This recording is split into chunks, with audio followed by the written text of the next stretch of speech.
Hello everyone. मैं मिथुन सिंह स्वागत करता हूं आप सभी का। आशा करता हूं आप सभी बहुत अच्छे होंगे। झारखंड टेट एग्ज़ाम जो होने वाला है उसका नोटिफिकेशन कल रात को आया है और आप सब एक्टिव हो चुके हैं, कुछ प्रो एक्टिव हो चुके हैं केस को लेकर के। देखिए, मैं हमेशा से चाहता हूं कि मामला अगर बाहर में सेटल हो जाए, शांत तरीके से सेटल हो जाए तो वो करना ज़्यादा बेहतर होगा। केस करना किसी के भी फेवर में नहीं है। ये प्रक्रिया लटक सकती है, अटक सकती है, लेकिन इससे अगर केस ना करने से अगर आपका कैरियर डूब सकता है तो मैं आपको सपोर्ट करूंगा कि आप जाके केस कर दो। मैंने जब झारखंड में सहायक आचार्य का एग्ज़ाम हुआ था तो मैंने पूरे ताकत से सीटेट के साथ खड़ा रहा, क्योंकि सीटेट के साथ गलत हो रहा है। तो वही चीज़ आज जो है नए बच्चों के साथ 25-27 वाले और 24-26 वाले बच्चे के साथ गलत हो रहा है। इवन 23-25 वाले बच्चे के साथ भी गलत हो रहा है। अब आप बोलोगे कि ये 23-25 वाले बच्चे कहाँ से अपेयरिंग हो गए, इनका तो कंप्लीट हो गया होगा बीएड। नहीं भाई, आप झारखंड में हैं और मुस्कुराइए कि आप झारखंड में पैदा हुए हैं। एक्चुअली मुस्कुराइए मत, दुखी होइए कि आप झारखंड में पैदा हुए हैं।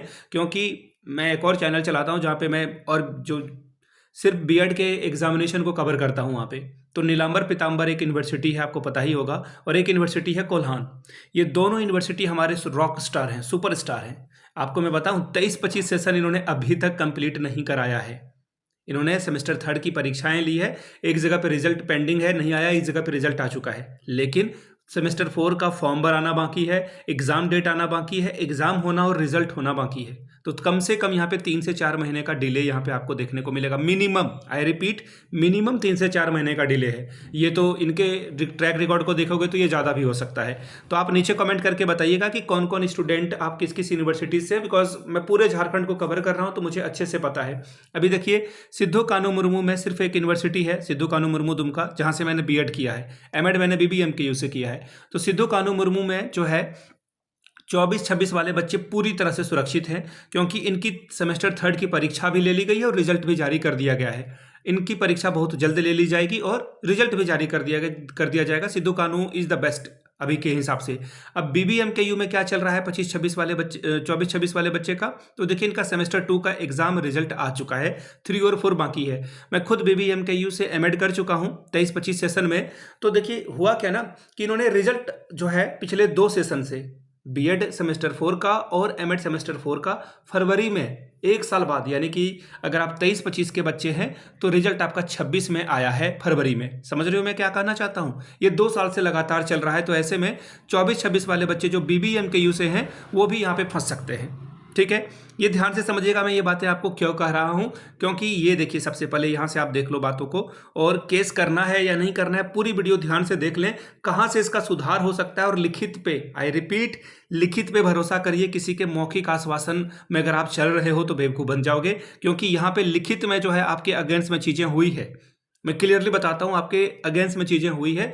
और अगर आप इसी तरह से केवल ज्ञापन सौंप देने से अगर काम चल जाएगा तो फिर गलत वाली बात है। आप अच्छे से सरकार के सामने रखें बात, और अगर जैक जो है उसमें बदलाव लाती है या शिक्षा विभाग उसमें जो है स्पष्टीकरण देता है वो लिखित में, तभी आप आगे बढ़िएगा। नहीं तो फिर आपको जो है वो कोर्ट का दरवाजा खटखटाना पड़ेगा। मैं आपको क्लियरली बता देता हूं, किसी को उस्काने का काम नहीं है मेरा। मैं आपको रियलिटी चेक दे देता हूं यहां से। देखिए, जब आप यहाँ पे नीचे आओगे, 1 मिनट, ताकि आपको सारी जानकारी मिल सके। वेट अ मोमेंट, यहाँ पे इन्होंने क्लियरली बता रखा है कि कौन कौन अप्लीकेबल होगा, कौन कौन अप्लीकेबल नहीं होगा। चलिए यहाँ से देख लीजिए, ये रहा आपका, ये थर्ड वाला पार्ट आप यहाँ से देखिएगा। ठीक है, अभ्यर्थी झारखंड शिक्षक पात्रता परीक्षा के लिए आवेदन करने के पूर्व झारखंड शिक्षक पात्रता परीक्षा नियमावली 2026 के नियम ख 6 का ख का 1 नंबर, 6 का ख 2 नंबर, 7 एवं 8 में जो योग्यता के बारे में जानकारी दी गई है, पहले उससे सेटिस्फाई हो जाए तभी आप आवेदन करेंगे। देखिए इन्होंने क्या कहा है, क्लियरली इसको समझ लीजिएगा। एक लाइन में वो बात लिखी गई है और यहाँ पे आपके लिए स्कोप भी छोड़ा गया है, लेकिन उस स्कोप में कुछ बातें हैं जो खुद से कॉन्ट्राडिक्टरी हो रही है, कॉन्ट्राडिक्ट कर रहा है। ये बात क्या है भाई?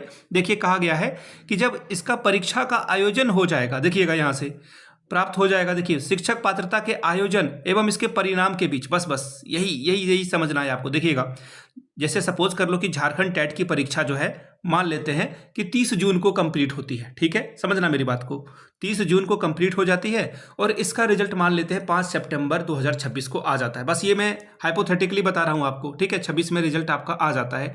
तो अगर आप किसी भी सेशन में हो, उससे फर्क नहीं पड़ता है 26-28 में हो, 25-27 में हो या 24-26 में हो, ये इस विंडो के अंदर, इस डेट के अंदर 5 सितंबर से पहले और 30 जून के पहले आपको जो है हर हाल में आपका बीएड कंप्लीट होना चाहिए, तभी आप यहाँ पे एप्लीकेबल हो पाएंगे, ठीक है। इसके हिसाब से यहाँ से आप इस लाइन को पढ़ोगे तो अब नीचे देखिए इन्होंने एक और स्कोप आपके लिए छोड़ा है। एनसीटी के गाइडलाइन के हिसाब से देखिए ये पत्रांक संख्या जो है 11-28-52 जो कि 4/8/2022 को है, ये प्रभावी होगा।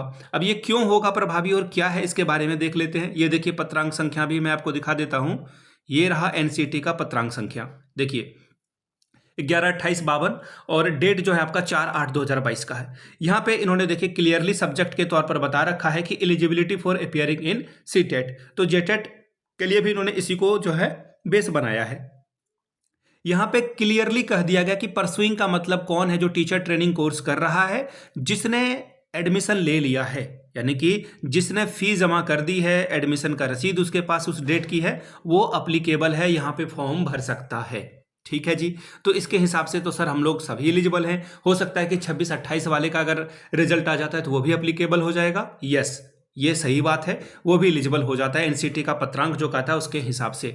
लेकिन यहाँ पे सरकार ने जो नियमावली तैयार की है उसमें भी ये आपके लिए एक जो है प्रॉब्लम क्रिएट कर दिया गया है, दोनों बातें कॉन्ट्राडिक्ट कर रही है। इसके हिसाब से तो आप अप्लीकेबल हैं, 25-27 वाले, 24-26 वाले बच्चे, इवन 26-28 वाले भी अप्लीकेबल हो सकते हैं। लेकिन ये जो लाइन लिख दिया गया कि आयोजन और परिणाम के बीच आपके पास बीएड की डिग्री होनी चाहिए, इसमें आप फंस रहे हो।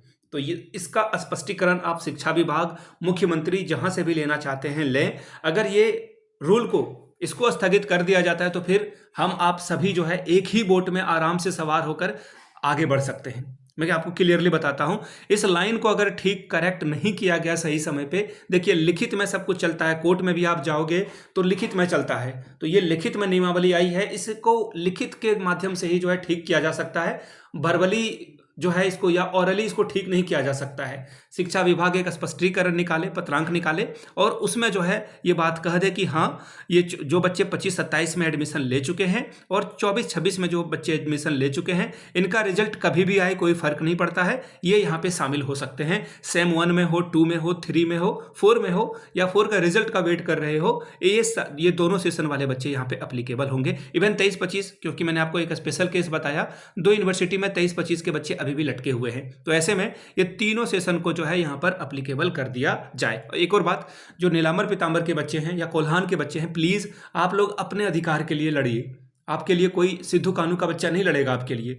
आप जाकर के बीसी साहब को कहें कि सर झारखंड टेट की परीक्षा आ गई है, थोड़ी तो आंखों में मर्यादा रखिए, 23-25 वाले बच्चे को आपने लटका के रखा है, प्लीज रिजल्ट जल्दी से जारी करें और फॉर्म जल्दी से भरवा लें, एग्जाम जल्दी लिया जाए, रिजल्ट जल्दी हो। सबसे पहले आपका रिजल्ट आना जरूरी है। सेम 3 का रिजल्ट नहीं आएगा तो आप आगे क्या कर पाओगे। तो सबसे पहले आपका जो क्लियर कट जो है मैसेज ये होना चाहिए कि सेम 3 का रिजल्ट आपका जल्दी से जल्द जारी हो और सेम 4 का आपका जो है एग्जाम शेड्यूल वगैरह जल्दी से जल्दी आ जाए। एग्जाम दोगे तभी तो रिजल्ट आएगा, तो प्लीज इन सब चीजों पे ध्यान रखिएगा।